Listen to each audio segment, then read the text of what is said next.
नमस्कार दोस्तों, साहित्य ज्ञान क्लासेस में हार्दिक स्वागत है आपका। आज का जो सत्र है हमारा, इस सत्र में हम अध्ययन कर रहे हैं केवीएस एनवीएस परीक्षा के लिए हिंदी व्याकरण। हिंदी व्याकरण में सभी वस्तुनिष्ठ प्रश्न हैं और ये सभी प्रश्न तद्भव, तत्सम, देशज, विदेशज एवं संकर शब्दों से विभिन्न परीक्षाओं में आए हुए प्रश्न हैं कि किस प्रकार से प्रश्न बनते हैं परीक्षाओं में। तो इन सभी प्रश्नों का अध्ययन हम आज के सत्र में करेंगे। तो सबसे पहले जो सर्वप्रथम प्रश्न है वो है लालटेन शब्द है। बताना है लालटेन किस भाषा का शब्द है। देशज, विदेशज, तद्भव और तत्सम। ये जो लालटेन शब्द है ये विदेशी शब्द है और यह अंग्रेजी भाषा का शब्द है। विदेशी भाषाओं से हिंदी भाषा में आए हुए शब्दों को विदेशी शब्द कहते हैं। इनमें फारसी, अरबी, तुर्की, अंग्रेजी, पुर्तगाली और फ्रांसीसी भाषाएं मुख्य हैं। जैसे अस्पताल, डॉक्टर, चश्मा, हलवाई, हॉस्पिटल, ये सभी क्या है, अंग्रेजी भाषा के शब्द हैं। अगला प्रश्न है कि निम्नलिखित में से एक योगरूढ़ कोटि का शब्द है। बताना है वो कौन सा शब्द है और सही उत्तर है डी, जलज। यौगिक, योगरूढ़ शब्द और योग जिनका हम अध्ययन करेंगे। तो जलज शब्द है वो योगरूढ़ कोटि का शब्द है। ऐसे शब्द जो यौगिक तो होते हैं पर अर्थ के विचार से अपने सामान्य अर्थ को छोड़ किसी परंपरा विशेष के अर्थ के परिचायक।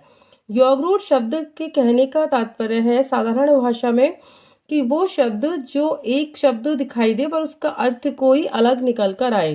जिस तरह बहुप्रिय समास होता है उसी प्रकार यहाँ पर भी है कि शब्द तो दिखाई दे रहा है पर उसका कोई अर्थ अन्य अर्थ हो, योगरूढ़ शब्द कहलाते हैं। जैसे लंबोदर यानी भगवान गणेश जिनका लंबा है उदर, पंकज यानी कमल। जबकि रेलगाड़ी, रसोई घर तथा डाकखाना यौगिक शब्द है। रेलगाड़ी, रसोई घर और डाकखाना, तो इनको मैं आपको थोड़ा संक्षिप्त में समझाती हूँ। यौगिक शब्द किस प्रकार है। यौगिक शब्द वो शब्द कहलाते हैं जो दो शब्दों के निर्माण से जिनका शब्द जो बने हो। जैसे रेल प्लस गाड़ी, तो रेल अलग शब्द है और गाड़ी एक अलग शब्द है, तो दोनों को मिलाने से एक शब्द बना रेलगाड़ी, तो ये शब्द यौगिक शब्द कहलाया। जिस तरह रसोई और घर दो शब्द मिले हैं तब बना रसोई घर, डाक खाना, तो ये शब्द यौगिक शब्द कहलाते हैं। अगला प्रश्न है स्रोत या उत्पत्ति के आधार पर शब्दों के भेद हैं और सही उत्तर है डी कि तद्भव, तत्सम, देशज और विदेशज। तद्भव शब्द है, तत्सम है। तद्भव शब्द वो शब्द होते हैं, तद्भव शब्द वो होते हैं जो, जैसे आपने पढ़ा होगा कहीं, वो होगा कि पहले हमारे देश में संस्कृत भाषा का प्रयोग होता था, तो संस्कृत भाषा के वो शब्द जो प्रॉपर न तो संस्कृत में है न वो हिंदी में, उनका बिगड़ा हुआ रूप, वो शब्द तद्भव शब्द कहलाए। तत्सम शब्द वो शब्द है जो संस्कृत भाषा में जिन शब्दों का प्रयोग होता था वही उस रूप में उन शब्दों का प्रयोग आज भी हो रहा है, वो शब्द तत्सम शब्द कहलाए। देशज शब्द है अपने देश की भाषा, अपने देश में ही, भारतवर्ष में ही उन शब्दों की उत्पत्ति हुई और यही उनका प्रयोग हो रहा है। और विदेशी शब्द हमारे देश में हिंदी में आए हुए शब्द हैं, पुर्तगाली शब्द हैं, अंग्रेजी हैं, डच हैं, पोस्तो हैं, अरबी, फारसी भाषा के शब्द हैं। तो ये वो सभी शब्द जो बाहर से आए और हमारी हिंदी भाषा में सम्मिलित हो गए, वो विदेशी शब्द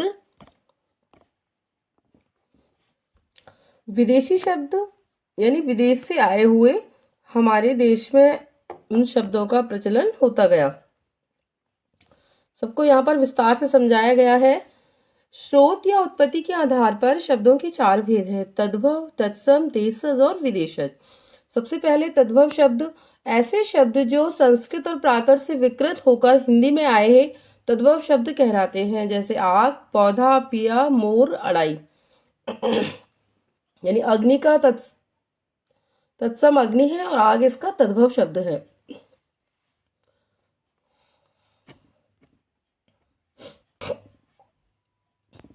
किसी भाषा के मूल शब्द को तत्सम शब्द कहते हैं। यानी मूल भाषा का अर्थ है कि भाषा के जिस रूप में शब्द का प्रयोग होता है उसी रूप में उसका प्रयोग हो। तत्सम का अर्थ है उसके समान या ज्यों का त्यों। आम्र, त्वरित, तिक्त, घोटक, शुचि, क्षीर।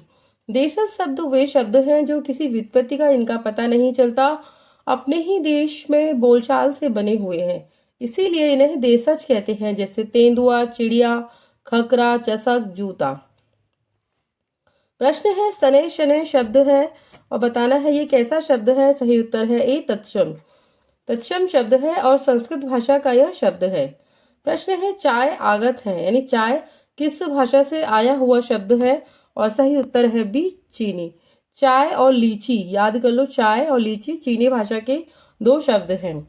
चाय चीनी भाषा का शब्द है। विदेशी भाषाओं से हिंदी में आए हुए शब्दों को विदेशी या आगत शब्द कहते हैं, जिनमें फारसी, अरबी, तुर्की, अंग्रेजी, चीनी, पुर्तगाली और फ्रांसीसी मुख्य भाषाएं हैं। फारसी शब्द इस प्रकार के होते हैं अफसोस, आबरू, आतिशबाजी, आराम, आमदनी, शादी आदि। अरबी शब्द हैं अदा, वकील, शराब, किताब, औरत, बारिश। तुर्की है उज़्बक, उर्दू, कालीन, कैंची, बहादुर, मुगल, लफंगा। पुर्तगाली है अलकतरा, आल्पीन, आलमारी। चाय, चीनी और लीची, लीची भी है। ये तीनों ही क्या है, चीनी भाषा के शब्द हैं। कान्हा शब्द है और बताना है ये कैसा है। सही उत्तर है बी तद्भव शब्द है। तद्भव के बारे में हम पढ़ चुके हैं। ऐसे शब्द जो संस्कृत के हैं उनका विकार हो चुका है, उन शब्दों में परिवर्तन हो चुका है, वे शब्द तत्सम तद्भव शब्द कहलाते हैं। और तत्सम शब्द वो होते हैं जो संस्कृत भाषा के शब्द हैं जिनमें कोई परिवर्तन नहीं होता, वो ऐसी जैसे हैं उसी रूप में उनका हिंदी में भी प्रयोग किया जाता है और अन्य स्थानों पर भी, तो वो तत्सम शब्द कहलाते हैं। कृष्ण तत्सम है, इसका तद्भव हो गया कान्हा, हरिद्रा, हल्दी। अगला प्रश्न है उर्दू आगत शब्द है। सही उत्तर है डी तुर्की भाषा का। उर्दू शब्द तुर्की भाषा का है। अन्य आगत भाषाओं के शब्द फारसी का है जमीन, शादी, पाजामा, बाजार, चालाक, रूमाल, चश्मा, दरबार, देहात और कस्बा। पुर्तगाली तुर्की शब्द है उर्दू, गलीचा, चाकू, चम्मच और लाश। आपको याद रखना है कि ये शब्द बहुत बार परीक्षाओं में आता है। पुर्तगाली है चाबी, तौलिया, एक तौलिया शब्द, प्याजा, बाल्टी, पादरी, काजू। अंग्रेजी है स्टेशन, टिकट, लालटेन। लालटेन बहुत बार पूछा जाता है परीक्षाओं में, तो ऐसा लगता है विद्यार्थियों को कि लालटेन है तो हिंदी भाषा का ही शब्द होगा, देशज होगा, पर नहीं, ये अंग्रेजी भाषा का शब्द है और इसी प्रकार प्रश्नों के उत्तर गलत हो जाते हैं। बस, रेल, पेट्रोल, तो रेल भी ऐसा लगता है कि हिंदी भाषा का शब्द है या हिंदी में ही किसी अन्य भाषा का है। अंग्रेजी का तो शायद ट्रेन है, पर रेल शब्द भी अंग्रेजी भाषा का ही है। अरबी अदालत, शराब, हिम्मत, हैजा, नशा, नकल, मदद, माल। फ्रांसीसी में अंग्रेजी कूपन और कारतूस, तो उसमें अंग्रेजी भी आता है। तो अंग्रेजी शब्द जैसे आता है कि अंग्रेजी किस भाषा का शब्द है, तो विद्यार्थी भ्रमित होकर अंग्रेजी को अंग्रेजी ही लगा देते हैं, पर ये फ्रांसीसी भाषा का शब्द है। अगला प्रश्न है एक तत्सम शब्द है, बताना है कौन सा है और सही उत्तर है ए डाकिनी। डाकिनी क्या है, तत्सम शब्द है। तर्जनी शब्द भी तत्सम है, परंतु तर्जनी यानी छोटी उंगली। इसका उत्तर निम्न में तत्सम शब्द है, तो तत्सम शब्द है डी कृष्ण। खीर, क्षीर, खेत, कोयल, है ना, तो क्षीर का है खीर, क्षेत्र का है खेत, कोयल का है कोकिल। तो इस प्रकार से तत्सम जो शब्द है वो कृष्ण है। अगला प्रश्न है इनमें से एक विदेशी भाषा का शब्द है, वो बताना है कौन सा है। कतार, पंक्ति, श्रेणी और श्रृंखला। सही उत्तर है ए कतार। कतार शब्द विदेशी भाषा का शब्द है। उत्पत्ति की आधार पर शब्द के चार भेद होते हैं, तत्सम, तद्भव, देशज और विदेशज। अगला प्रश्न है अचार इनमें से किस भाषा से आया हुआ शब्द है। सही उत्तर है बी पुर्तगाली। अचार पुर्तगाली भाषा से आया है। तंबाकू, अनानास, आल्पीन, अलमारी, जिसमें आल्पीन और अलमारी बहुत बार परीक्षा में आती है, महत्वपूर्ण है। काजू, किरानी, गमला, परात, पिस्तौल, पपीता और कमीज। कमरा, तौलिया, बाल्टी, चाबी, गोभी, इस्पात, ये सभी पुर्तगाली भाषा के शब्द हैं। अंग्रेजी है coat, doctor, nurse, pencil, school, college, magistrate, operation, telephone, ticket, cholera और बोट। डच शब्द है तुरूप और बम। फ्रेंच शब्द है कारतूस, रिपोर्टाज, अंग्रेज, कूपन। फ्रांसीसी। निम्नलिखित में तद्भव शब्द है और सही उत्तर है बी पंख। अगला प्रश्न है योगरूढ़ शब्द है, सही उत्तर है डी पंकज। पंकज योगरूढ़ शब्द है। व्युत्पत्ति रचना के आधार पर शब्द के तीन भेद होते हैं, रूढ़, यौगिक और योगरूढ़। रूढ़ शब्द वो शब्द हैं जो शब्द किसी अन्य शब्दों के योग से न बने हो या जिनके सार्थक खंड न किए जा सके, रूढ़ शब्द कहलाते हैं। जैसे पेड़, घर, नदी आदि। यानी साधारण भाषा में कहने का अर्थ है रूढ़ शब्द वो शब्द होते हैं जो दो शब्दों से मिले हैं। अगर दोनों के हम टुकड़े कर दें, शब्दों को हम अलग अलग कर दें, वर्णों में विच्छेद कर दें, तो उन दोनों का ही कोई अर्थ न निकले, दोनों ही वर्ण व्यर्थ हो जाएं, वहां पर कोई उनका अर्थ नहीं निकलता हो, वो शब्द रूढ़ शब्द कहलाते हैं। और यौगिक शब्द वो शब्द हैं जो दो शब्दों के मेल से बने हैं। जैसे विद्या धन आलय, रसोई धन घर, डाक धन खाना, तो डाक खाना।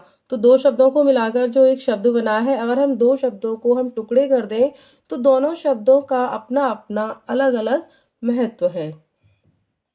विद्या का अर्थ होता है विद्या, आलय का घर होता है निकेतन घर। तो इस तरह हम दो शब्दों के टुकड़े करें और दोनों ही शब्दों के कोई सार्थक अर्थ निकल कर आए, वो शब्द यौगिक शब्द कहलाते हैं। और योगरूढ़ शब्द का अर्थ है कि जो अर्थ शब्द दिख रहा है उसका कोई अन्य अर्थ निकल कर आए। निम्न में से नीलकंठ शब्द कौन सा है? और सही उत्तर है सी योगरूढ़। नीला है जिसका कंठ अर्थात भगवान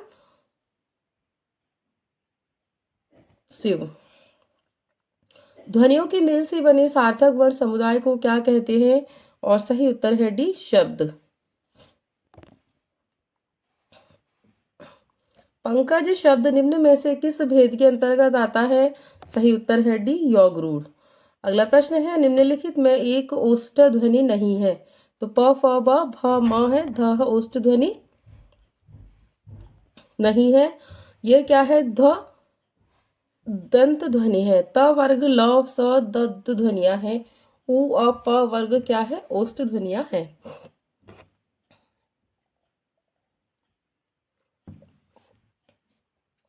अगला प्रश्न है कि निम्नलिखित में से तद्भव शब्द नहीं है, और सही उत्तर है ए राजा। राजा तद्भव नहीं है, यह तत्सम शब्द है। राजा का है राय, क्षेत्र खेत, कृषक किसान, दक्षिण दाहिना। अंग्रेज किस भाषा का शब्द है? सही उत्तर है बी फ्रेंच भाषा का।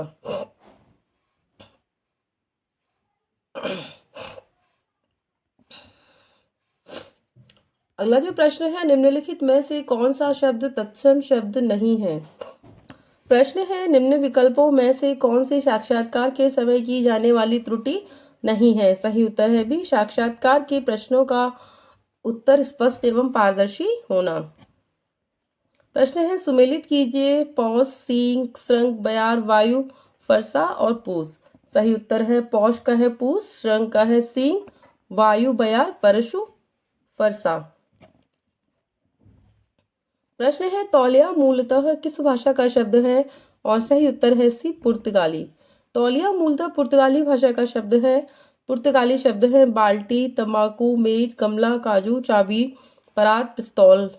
अरबी भाषा में है अमीर, अजायब, घर, कबीर, औरत, औसत, आदमी, इस्तीफा, कुर्सी, किताब और किस्मत। अगला फारसी में है हिंदी, कबूतर, किशमिश, आवारा, गुलाब, जिंदगी, चश्मा, पलंग, शादी और बीमार। तुर्की है कैंची, दरोगा, तोप, उर्दू, कुर्ता, बारूद और मुगल। जापानी है रिक्शा। तो एक ही शब्द है जापानी, जो रिक्शा है वो बहुत ही महत्वपूर्ण है। चीनी शब्द है चाय और लीची। अंश और अंश शब्द युग्म का सही अर्थ क्या है? सही उत्तर है ए अंश कंधा, और अंश का अर्थ है हिस्सा। शब्द युग्म अनेकार्थी शब्दों से प्रश्न है ये। व्युत्पत्ति की दृष्टि से शब्दों के कितने वर्गों में बांटा गया है? और सही उत्तर है 4। व्युत्पत्ति के अर्थ से शब्दों को 4 भागों में बांटा गया है। वो 4 भाग कौन से हैं? तद्भव, तत्सम, देशज और विदेशज। प्रश्न है निम्नलिखित में से एक युग्म अशुद्ध है, वो कौन सा है? सही उत्तर है सी अलमारी, तुर्की शब्द है, अशुद्ध है ये। अलमारी पुर्तगाली भाषा का शब्द है। कौन सा शब्द रूप तत्सम है? और सही उत्तर है एक कर्म। कर्म का अर्थ होता है कार्य। यानी काज। आंसू शब्द क्या है? तद्भव। तत्सम होगा इसका अश्रु। निम्नलिखित में से कौन देशज शब्द है? और सही उत्तर है एक खिड़की। खिड़की देशज है। हिंदी में पैसिव शब्द जिनकी उत्पत्ति का न तो कुछ पता होता है और स्थानीय भाषाओं की आवश्यकता के अनुसार इन शब्दों का निर्माण कर लिया जाता है। जैसी आवश्यकता हुई, जैसी जरूरत है, उसके अनुसार अपने अनुसार व्यक्ति अपने शब्द बना लेता है। वही शब्द देशज शब्द कहलाते हैं। संकर शब्द नहीं है। सही उत्तर है डी पुष्टाहार। पुष्टाहार संकर शब्द नहीं है, जबकि तोप गाड़ी, छायादार, सूत मिल, शीशाघर संकर शब्द हैं। संकर शब्द वो शब्द होते हैं जो दो भाषाओं के शब्दों से मिलकर एक नया शब्द बनता है, उनको संकर शब्द कहा जाता है। अगला प्रश्न है, मूल संस्कृत शब्दों में ध्वन्यात्मक परिवर्तन से बने शब्द क्या कहलाते हैं? और सही उत्तर है बी तद्भव शब्द। अगला प्रश्न है, निम्न में तद्भव शब्द है। सही उत्तर है बी दूध। दुग्ध होगा इसका तत्सम। दुर्लभ का दूल्हा, धान्य धान, धैर्य धीरज। निम्न में तत्सम शब्द है। सही उत्तर है सी घृणा। घृणा का होगा। दिए गए शब्दों में घृणा तत्सम है, इसका घिन होता है। घी का घृत, चांद, चंद्र, घोड़ा, घोटक। निम्नलिखित में से तत्सम शब्द कौन सा है? सही उत्तर है ए त्वरित। त्वरित तत्सम है, इसका तुरंत होगा। ऊंट, उष्ट, आंख, अक्षी, आम, आम्र। अगला प्रश्न है, निम्नलिखित में से तद्भव शब्द कौन सा है? और सही उत्तर है ए उजाला। उजाला तद्भव है, इसका रूप होगा तत्सम उज्ज्वल। से सभी तत्सम है।